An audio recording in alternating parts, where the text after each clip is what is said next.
जब हम एक पेज पे मुसलमान समझते हुए भी एक दूसरे को अगर ये कहे कि यार आप काफिर मैं नहीं, मैं काफिर आप नहीं, तो मतलब ये काफिर काफिर की रट में माइनॉरिटीज, चाहे वो सिख हो, चाहे वो क्रिश्चियन हो, चाहे वो यहाँ पे हिंदू कम्युनिटी हो, कोई भी यहाँ पे सेफ नहीं है। अगर हम खुद एक दूसरे से सेफ ना हो तो हमारे लिए इन द फ्यूचर बहुत बड़ा सवाल है।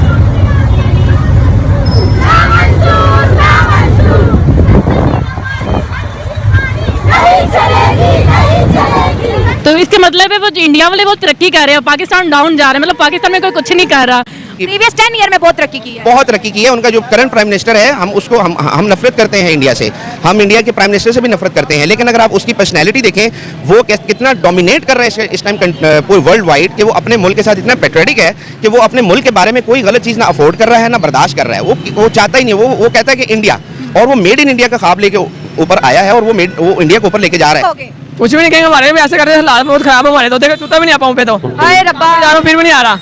नेट लगवा रहे हो तो जूता लो ना पहले 500 रुपए का। नेट के बगैर रह ही नहीं जा रहा। तो हमने एक बेवकूफ़ इंसान को साइंस का मिनिस्टर बना दिया, हमने जिसको आईटी के अलग बे नहीं पता, हमने उसको आईटी का मिनिस्टर बना दिया, हमने जिसको वो मनसूबाबंदी का कुछ भी नहीं पता, हमने उसको उसका मिनिस्टर बना दिया। बल्तिस्तान में जब सैलाब की वजह से आपका केच रूट 12 से 17 दिन बल्कि 20 दिन तक, तकरीबन 20 दिन तक बंद हुआ, तो इंडिया ने कहा था आप कारगिल के रास्ते से खोल दे ताकि हम गिलगित बल्तिस्तान को फूड शॉर्टेज जो है वो हम सप्लाई करें उनको, ठीक है। तो ये अगेन हमारी हुकूमत और हमारी हुकूमती कारकर्दगी पर एक बड़ा स्लैप है, चांटा है जिसको हम कहते हैं।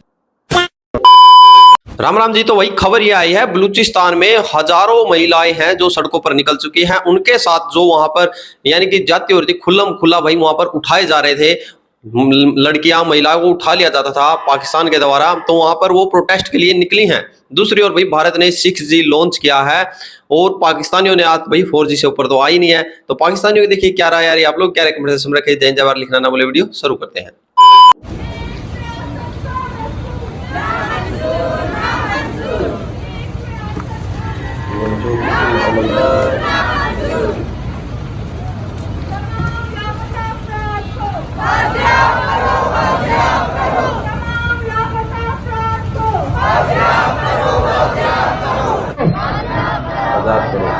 डॉक्टर दीन मोहम्मद बलोच को आजाद करो, ऐसे नारे ये लेगी पुलिस। क्या कहेंगे इस वक्त गिलगित बल्तिस्तान में क्या हालात हैं? हमें जो सुनने में पता चला है, जो खबरें सामने आ रही हैं कि वहाँ पर सुन्नी और शिया फसादात जो हैं वो अपने पीक पर हैं। वहाँ पे एक ह्यूज लेवल पर प्रोटेस्ट हो रहा है, लोगों ने सड़कें ब्लॉक कर दी हैं, रोड ब्लॉक कर दी हैं। क्या कहेंगे आप, वहाँ पर क्या देख कर आ रहे हैं? बहुत शुक्रिया आपने मुझे मदऊ किया। सबसे पहले बात यह है कि गिलगित बल्तिस्तान के अंदर शिया सुन्नी फसादात कोई आज से नहीं है। जब भी गिलगित बल्तिस्तान को नुकसान पहुँचाना हुआ, शिया सुन्नी फसादात को लेकर हमें नुकसान पहुंचाया गया है। इसकी एक तारीख़ है, 80 की दहाई हो, 90 की दहाई हो या 2000 की दहाई, हमेशा से हमें रिलीजियस मामलात में सियासत से भी ज़्यादा रिलीजियस मामलात में हमें डैमेज पहुंचाया हुआ है। लाइक शर्म की बात है कि आपका दुश्मन भी आपको देख रहा है और वो एक एक पॉइंट नोट करके आप पे वार कर रहा है, और हमारी हरकतें देखें, हम शिया सुन्नी फसादात में लगे हुए हैं। माइनॉरिटीज़ को तो हिसाब में ना करें ना। जब हम एक पेज पे मुसलमान समझते हुए भी एक दूसरे को अगर ये कहे कि यार आप काफिर मैं नहीं, मैं काफिर आप नहीं, तो मतलब ये काफिर काफिर की रट में माइनॉरिटीज़, चाहे वो सिख हो, चाहे वो क्रिश्चियन हो, चाहे वो यहाँ पे हिंदू कम्युनिटी हो, कोई भी यहाँ पे सेफ नहीं है। अगर हम खुद एक दूसरे से सेफ ना हो तो हमारे लिए इन द फ्यूचर बहुत बड़ा सवाल निशान है कि हमने इस मुल्क को किस डायरेक्शन में लेके जाना है। देखें कि पाकिस्तान में आप रहते हैं, यहाँ पर इंटरनेट सर्विस कैसी है? बहुत गंदी है, बिल्कुल भी हम किसी जगह पे चले जाए तो इंटरनेट चलता ही नहीं है, इतना इश्यूज होता है। ना हम लोकेशन निकाल सकते हैं, हम कहीं रास्ते में जाते वो लोकेशन ही ड्रॉप हो जाते हैं, हमें पता ही नहीं चलता कि हम किस जगह पहुँच जाते हैं, और वो लोकेशन हमें कहाँ ले जाती है, वो भी नेट की वजह से, क्योंकि नेट स्लो चल रहा होता है। मतलब बहुत पुअर। हाँ, बहुत पुअर और बहुत गंदा है। मैं तो कभी भी मतलब दिल करता है कि भी मतलब बाहर के मुल्क चला जाए, इससे अच्छा है कि उधर तक नेट तो अच्छा आता है ना कम से कम। पाकिस्तान में तो बिल्कुल भी नेट की सर्विस अच्छी नहीं है। मैं बता देता हूँ आपको, आप भी सेटिस्फाई हो जाओगे। अच्छा, और पैकेजेस की बात कर लें, नेट यहाँ पे जो पैकेज हमें मिलता है, सस्ता मिलता है, बहुत महंगा मिलता है, क्या पैकेज? बहुत महंगा मिलता है। जैज़ का तो इतना गंदा वो उन्होंने पैकेज रखा हुआ है ना कि हम 3000 का भी लगा लें वो भी ऐसे खत्म होता है और चलता भी बिल्कुल नहीं है। और अगर जोंग की बात कर लें, कहते कहीं जगह जोंग चलता है, वो भी नहीं चलता, किसी जगह चलता है किसी जगह नहीं चलता। इसी तरह दलालत है, जो सिम मर्जी सिम यूज़ कर रहे हैं या नेटवर्क यूज़ कर लें। ठीक है, कहा जाता है कि पाकिस्तान में 4G आता है, ये ईमानदारी से बताएं क्या 4G आता है? मुझे तो नहीं लगता, मुझे तो लगता है 2G भी नहीं आता, 4G तो बहुत दूर की बात है। बिल्कुल सही है, यही मसले हमारे भी, हमें तो बहुत ज़्यादा है। खबर ये है कि इंडिया के अंदर जैसे उनके मुकेश अंबानी, आपने सुना होगा, बहुत बड़े बिजनेसमैन है, उनकी एक कंपनी है जियो, जो कि इंटरनेट जो है प्रोवाइड करती है। उन्होंने कहा कि हम इंडिया के अंदर जो है ना 6G लेके आ रहे हैं। कैसी खबर है? और इंडिया में पहले 5G आया, अब 6G आ रहा है। हमने तो 4G से आगे यूज़ ही नहीं किया, हमें क्या पता 6G कितना होगा। तो इसके मतलब है वो इंडिया वाले बहुत तरक्की कर रहे हैं, पाकिस्तान डाउन जा रहा है, मतलब पाकिस्तान में कोई कुछ नहीं कर रहा। बस क्या मतलब, हम ऑनलाइन काम भी नहीं कर सकते, वैसे ऑनलाइन बहुत जॉब्स आई हुई हैं, लेकिन हम वर्क कर ही नहीं सकते, इसका बेनिफिट मिल ही नहीं सकता, हमें फ़ायदा क्या इन जॉब्स का, अगर नेट ही सही नहीं आना तो। के मुल्कों में किसकी, कौन से कौम की ज़्यादा रिस्पेक्ट है, हमारी या फिर हिंदुस्तानियों की? वैसे तो शर्म वाली बात है, ज़्यादा इंडिया की ज़्यादा मियाँ देते हैं वो, मैं बाहर रह के आया हूँ। जी जी, अब इनको थोड़ा बताइएगा, ये कह रहे हैं कि सर कह रहे हैं इंडिया की ज़्यादा रिस्पेक्ट है, बाहर मानते हैं आप?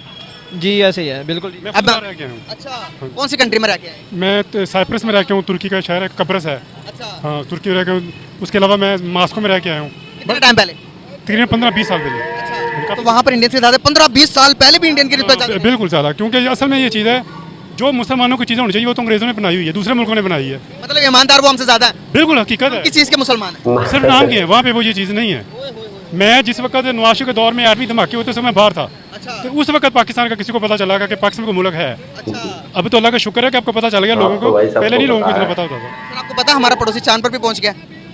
अब आप ये देखें, ये एक हिंदुस्तानी है, ये क्या कह रहे हैं, सुनिए ज़रा, सुन ले, आप भी सुनो। पहुँच गए इंडिया, तो रोकर अंग्रेज गोरे उन्हें कह रहे हैं कि मैंने कांग्रेचुलेशन टू यू। असल में सर बात ये है कि जो चीज़ें मुसलमानों को अपनानी चाहिए ना, वो दूसरे मुल्कों ने अपना ली हैं। बस ये अफसोस की बात। हमारे बाहर कोई जाता है, हमारे पॉलिटिशियन के कपड़े उतरवा दिए जाते हैं, बाहर जाते हैं वहाँ पर तो आम इंडियन को भी कहा जाता है भाई आप भी आओ, आप भी आओ, पूरा इंडिया के बाहर बसे हुए वो। मैं बता रहा हूँ कि मैं जब उस वक्त बाहर था ना, तो मैं खुद देखते हैरान होता था कि जो चीज़ मुसलमानों को मिलनी चाहिए थी वो इंडियन को देते थे। इंडिया इस बात पे फख्र करता है कि हम चांद पर पहुंच गए हैं, लेकिन उसी चांद को हमारे नबी अकरम सल्लल्लाहु अलैहि वसल्लम ने 1400 साल पहले, वो नबी ने किया था भाई, अब इंसानों की बारी है। तो दोस्तों आप लोगों ने देखा कि पाकिस्तानी आज भी इस चीज से बाहर नहीं निकल रहे हैं। देखिए दो चीज हैं, इस्लाम की बात कर रहे हैं, दूसरी बात भाई जिहाद की भी करते हैं, और आतंकवाद तो है ही, ठीक है। देखिए कुछ भी बात होती है, देखिए अब जो भारत चंद्रयान 3 लॉन्च किया था, वो बेजा सक्सेस हुआ, तो पाकिस्तानी इस जाहिल का ये सोच ले, इसने बोल रहा है कि भाई भारत जो है चांद के ऊपर गया है। काफिर बोलते हैं कि जो मोहम्मद नबी ने 1400 साल पहले चांद बना लिया था। यार ये लॉजिक साइंस कहाँ है? देखिए चलो अच्छी बात है, वो अपने धर्म को, हम भी भाई बोलते हैं भाई सृष्टि वगैरह सारा कुछ है, सूरज चांद, सूरज को पूजते हैं, चांद को पूजते हैं, करवा चौथ को व्रत रख के जल चढ़ाते हैं, जन्माष्टमी का व्रत आता तब भी जल चढ़ाते हैं, चंद्रमा को पूजते हैं, और जो शास्त्र वगैरह सभी में चांद का नाम है, ठीक है, अच्छी बात है, तो वो उनका धर्म है, वही वो भी बोलेंगे। बट हिंदू का क्या है, वो पूजने के साथ साथ साइंस पर विश्वास भी रखता है, और वहाँ पर स्टडी के लिए भी गया हुआ है कि भाई वहाँ पर आने वाले समय में क्या जीवन व्यापन भी हो सकता है। जो पृथ्वी है भाई, जो चीज़ बनती है वो एक ना एक दिन तो खत्म जरूर होगी, और जो पृथ्वी पर मनुष्य ही ऐसा दुरुपयोग पृथ्वी का कर रहा है, तो डेफिनेटली पृथ्वी को जल्दी खत्म करने की राह पर लगे हुए हैं। तो जो इनकी बात है, जो इस्लाम में अच्छी चीज़ें सिखाई गई है, उसमें नहीं चलेंगे, ये उल्टी लेकर झूल चलेंगे, और फिर बोलते हैं भाई भारत की इज्जत हो रही है, हमारी नहीं हो रही है। हम लोग क्या रेकमेंडेशन में रखें? जय जवान जय श्री राम।